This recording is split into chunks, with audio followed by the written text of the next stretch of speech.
up in the same place. And it's because you keep letting non-important, unimportant things distract you and hinder you.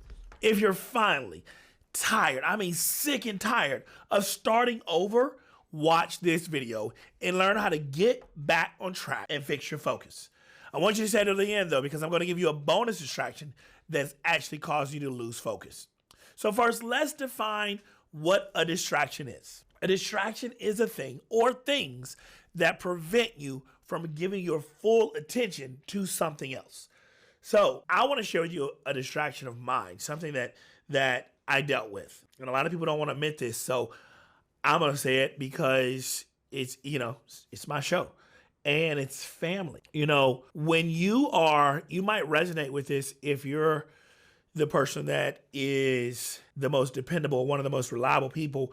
If it's meant to be, it's up to me type people, and everyone's always pulling on you and needing something from you, and just trusting in you to get things done. And that's good. It feels good to be dependable and reliable, but man, it gets old, it gets hard. It gets challenging. Why is that? Because it seems like people are always pulling, and if they're always pulling and you're always giving, eventually you're giving your attention, your time, your energy to something when you should be giving it to something else. It becomes a distraction. Now, I love my family. I love my loved ones. It has nothing, let me look at you clearly. It has nothing to do with love, okay? Nothing to do with how much you love someone. You can love someone and tell them no. You can love someone and tell them not right now. You can love someone and tell them this is not a good time. So what I had to learn is I had to learn to say, you know what? I've got to create some boundaries around this. Because if I don't, I'm going to continue to lose focus. And I'm losing focus. You guys think focus is something you do more of. Focus is actually something you do less of. You don't need to go, oh, I need to stare at this harder, or I just need to absorb it and learn. No, you need to do less of the things that you were doing that were distracting you. So as you continue to do less of those things, your focus will increase. Now, I want to tell you the third thing first. The third thing is people pleasing. The reason that I am sitting here and I'm listening to my family and doing what they say is because I'm like, man, I don't want mom to be upset. I don't want brother. I don't want this person, that person. I don't want to let them down. You keep overlooking what God has called you to do because you're too busy trying to be validated by what everyone else said. I don't need to worry. Don't get me wrong. Like I said, it's not about love. This is no shots fired on my family. This is me creating boundaries, understanding. Listen, I wasn't put here to please people. I was put here to fulfill a plan, a vision for my life. Now that leads me to the second thing, relationships. Go on, pull your toes in because I'm about to step on some toes. Someone didn't meet your expectations and threw you off your game. Oh, well, I thought when I hired them, or I thought when I did this, or I thought when we partnered, or I thought when I started dating them, or I thought. You thought you had all these expectations for people in your life, family, friends, coworkers, employees, whoever. And now you've lost focus. Now you've gotten distracted because you started putting more energy into that relationship. You ever realize you started dating someone new, seeing someone new, and all of a sudden you're not showing up the same way? You know why? Because you are starting to identify with their dreams, their visions. You're starting to get lost of what you initially said you wanted this year, this month, this quarter. And you start focusing on what they want. Oh, we got to build a life together. Okay, but are you together? Because you seem to be becoming less and less of the version of yourself that I once knew. And it seems like you're getting distracted by this bright, shiny object syndrome because you want a relationship so bad. This whole pick me syndrome is carried over into entrepreneurship. Pick me, pick me, pick me. And this pick me spirit's got you confused. Why don't you pick you? How about that? Why don't you choose you?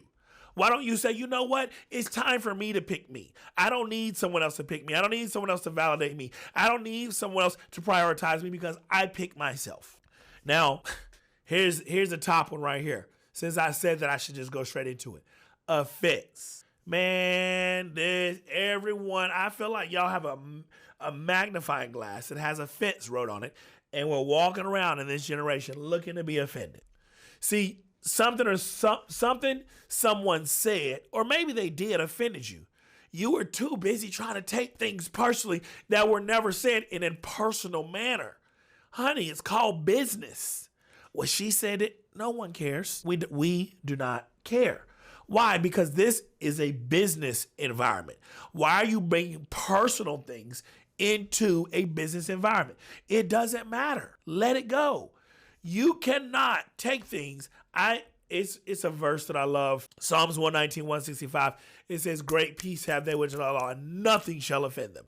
I realized in order for me to actually mature to a level of peace that was just beyond understanding, in order to get to that level, I had to make sure the sign of achievement was me not being offended, me not prioritizing my little feelings, me trying to read into something more than it ever needed to be read into, just to make my ego feel good or myself feel good about the fact that someone really thought enough of me to say something to personally attack me. Who cares if they said it to actually hurt you, or who cares if they just said it and you're just offended?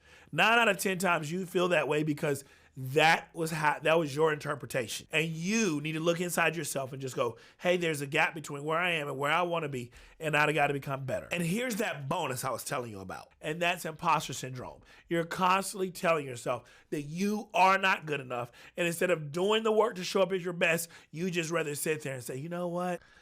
I guess it's just my fault. I don't know if I'm good enough to do this. I don't know if I was meant to do this. Maybe it's just time for me to go back and retreat and go back to corporate America. Help me understand that. That's an imposter showing up. That's not you, okay?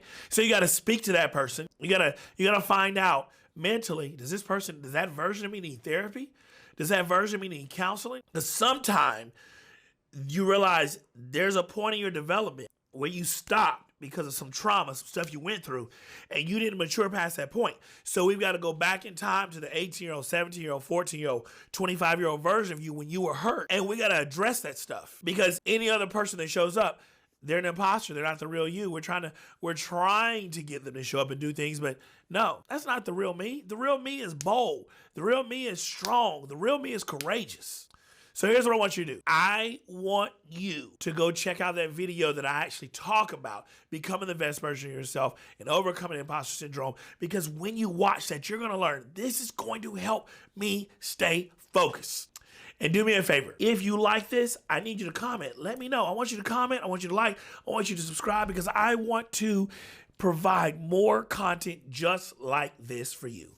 I appreciate you guys watching.